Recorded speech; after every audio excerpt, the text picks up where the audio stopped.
Back to Basic Sunday, which means we're talking about breath work and some other stuff. But to begin with breath work, so as I've said numerous times, this is the most important thing. This is your diaphragmatic release. This is my diaphragm going down and pushing my guts out. And when that diaphragm releases and we go, it makes our brain go, oh, I guess everything's okay. So that's why it matters. And you do it in the context of breathing, I guess, because that's cool. There's lots of reasons, neurological reasons why the breathing stuff that I'm going to throw out matters. These are things that I've accumulated from other people. None of these are my original ideas. The only thing that I did was I made it really simple, because if it wasn't simple, I wouldn't do it. So I've created this really simple breathwork practice that contains all the neurological good stuff without making it so complicated that I'll never do it. So, and the neurological good stuff is in through the nose, out through the mouth. There's a reason for that.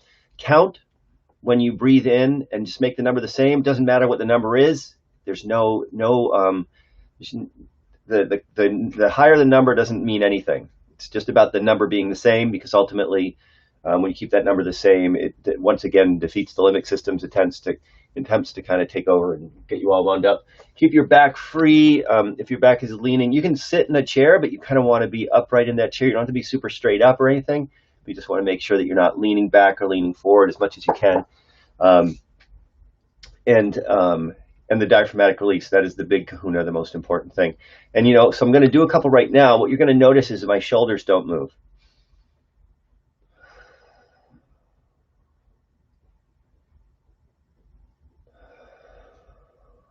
And the reason why they don't move is because they don't have to move, because I'm creating so much space down here by releasing my diaphragm that this shoulder thing isn't required. And you know what? It was either yesterday or the day before that I literally watched my cat. Not my cat. The cat that lives with us, one of the cats that lives with us, and one of the dogs that lives with us. No, there's only one dog. The dog that lives with us, and one of the cats that lives with us breathe. And it was all down here. And so if you have an animal that lives with you, or if you have little baby kids, or there's lots of examples of this, which is, the reason why I bring that up is because this is not a new thing to learn how to do. It's an old thing to remember how to do. We all did it when we were little babies, because we hadn't stopped doing this breathing in your chest thing and holding in your stomach thing and whatever those things are, that completely change the way we breathe and ultimately generate this kind of sense of what you could describe as anxiety, which is when our limbic system is on for no reason. And so that's the basics thing to think about. Just wanted to throw out an idea that occurred to me when I was just pondering all that's going on and thinking about my own experience of like the summer never happened, and my birthday never happened, and our anniversary never happened. All these things never happened. I was like, that's interesting, because they in fact did happen. So what contributes to this notion that they didn't happen? I'm like, oh, well, you know what it is? It was like, I'm talking to myself, right? It was that there are certain things that I expect about these times of year, like, for example, playing out all the time, that didn't happen. And so I'm like, oh, interesting. So then the idea that summer is about playing out links to this notion that summer didn't happen, when in fact what didn't happen was playing out, and there were lots of other things that did happen. And I'm thinking about this in the context, really, literally, of for me, an important holiday coming up is Christmas, and there's very specific things that me and my family do or have done in the past around that time of year that I know aren't going to happen this year because of a variety of different things, in the context of who comes over and all that sort of thing. And so I just realized that I have Doctor. What's that? Dr. Joel. Doctor is capitalized, and it's Dr. Joe. Oh, it's funny.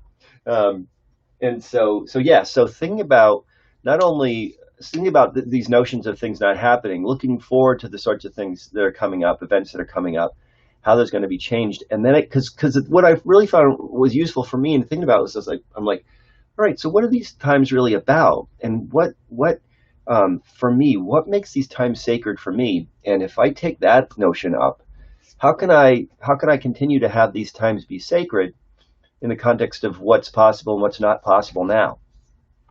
And so then that created a whole different conversation for me that was less about what can't happen, what won't happen, and that if those things don't happen, that Christmas is not going to happen, into when I really settled down into why these times are even sacred for me in the first place, what's that connected to? And it may be connected to some of those things, like being together with family. But if I ask, sort of what's absent but implicit in the context of being together with family, well, from then it immediately comes up. It's connections to other people. Okay, so then it's great when there's a number of people, and it's great when there's the sort of people that I'm used to doing those times with. But if that's not possible, then if I stick with that connection to people thing, I'm like, oh, okay, so I need connection to people. Well, it can be lots of different people, and it can be sort of people who are actually already here. So okay, so then it starts to be like, all right, so if I stay focused on those things that are really that are really what it's about in the first place, then it can happen. And so the summer did happen, and my birthday did happen, and my anniversary did happen. They just happened in ways that weren't consistent with old expectations or coulda, shoulda, wouldas, or what was supposed to happen in the context of old ideas. So something to think about. I hope everybody's having a great day. It's another gorgeous day here in northeastern United States, sunny and breezy and cool, and it's just, and I'm going to go out and actually stack some wood. So hope something's going on there where you are that you appreciate, and if not, just know that I appreciate you. And so maybe that's a thing. I'm grateful for you, and I'm also grateful for the time that you spend watching these videos, and I hope that there's something useful that you get out of it. And I will be here talking to you tomorrow. See you then.